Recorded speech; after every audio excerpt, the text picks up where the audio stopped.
Hey guys, I'm Saurav, and in this video, let's talk about mobile photography and some tips to capture better images with mobile phone. Doesn't matter what mobile phone you're using. So without wasting any time, let's get started.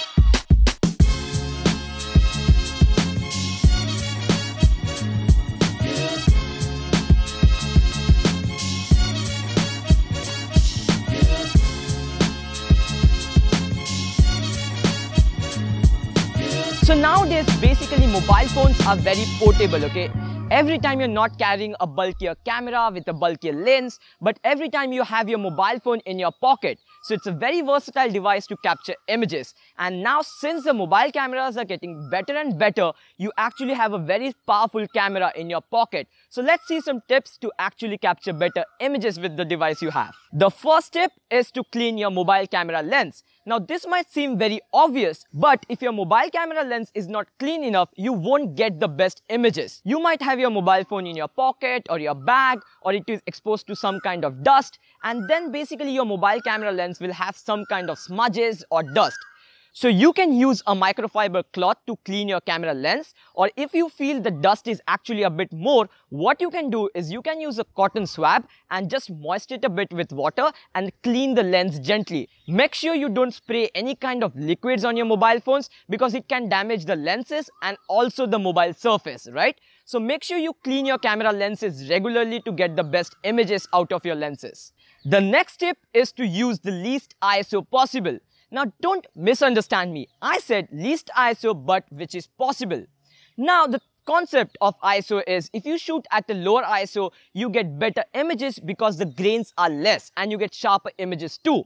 But the thing is, if you shoot at a lower ISO, you will get darker images. So when you want to shoot at a lower ISO, you actually have to combine that with a slower shutter speed to get properly exposed images. So in case you're using a less ISO at low light situations, maybe the shutter speed is low and you are not getting sharp images.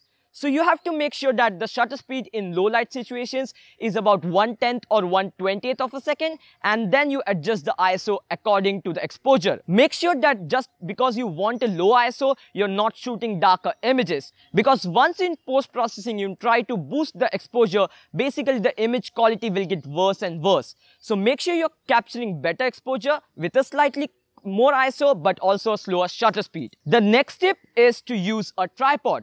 Now someone said that even the most stable hands are not as stable as the least stable tripods, and it is 100% correct. When you're shooting with a shutter speed that is slower maybe than 1/10 of a second, something like 1 second or 2 seconds, you actually need a tripod. So maybe you want to shoot a longer exposure, maybe of 10 seconds or 30 seconds, or in low light situations or of about 2 to 5 seconds, you definitely need a tripod to get sharper images. So when you use a tripod, you won't actually feel that the difference is much, but when you zoom in, you will see that the images are much more sharper, and it's exactly what you want, right? So if you haven't invested, you can actually buy some cheap tripods. The links will be down in the description below. Or if you have a tripod, I don't see any reason of not using it. So make sure if you have a tripod, or if you have not, get it and start using a tripod to capture sharper images with your mobile phones. The next tip is to not zoom. Now basically when you're zooming in, you're actually digitally zooming in and not optically zooming in. Okay, let's calm down. Basically, when you're digitally zooming in, you're actually cropping your sensor and not using the full resolution of your mobile phones. When you're optically zooming in, whatever be the focal length, you're actually using the full sensor. But in case of mobile phones, if you don't have a telephoto zoom lens, basically you're just cropping the image. And it's not going to be useful because you're just losing details. So there are two solutions for this. One is, if you want a tighter crop, maybe you move in by yourself. You can move forward or backward and try to compose the shots. And if that is not possible, but still you want a tighter crop, of course you have the flexibility of cropping in when you're post-processing the images. Now the question is, sort of, if we are cropping in, still we are losing resolution, then what's the help, right? The thing is, in post-processing when you're cropping in, of course you're losing details, of course you're losing resolution, but then you have the flexibility of changing the crop, of changing the aspect ratio. Once you zoomed in with your mobile phone and took the image, you don't have the wide angle shot with you to later change in post-processing.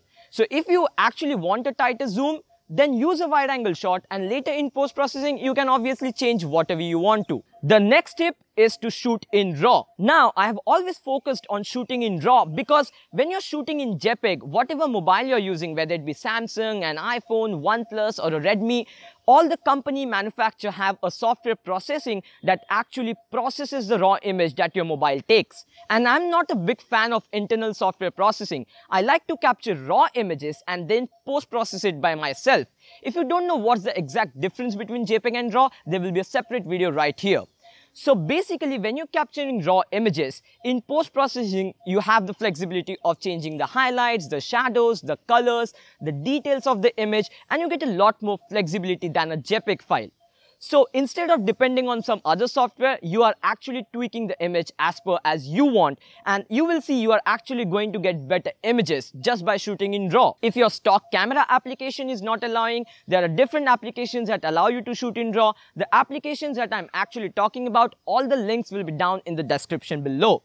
So make sure you're shooting in RAW and you're following these tips to capture better images with your smartphones. So these were some basic tips about mobile photography.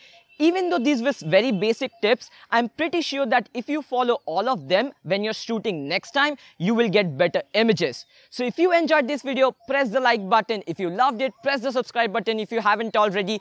I will talk to you guys in the next one. Bye.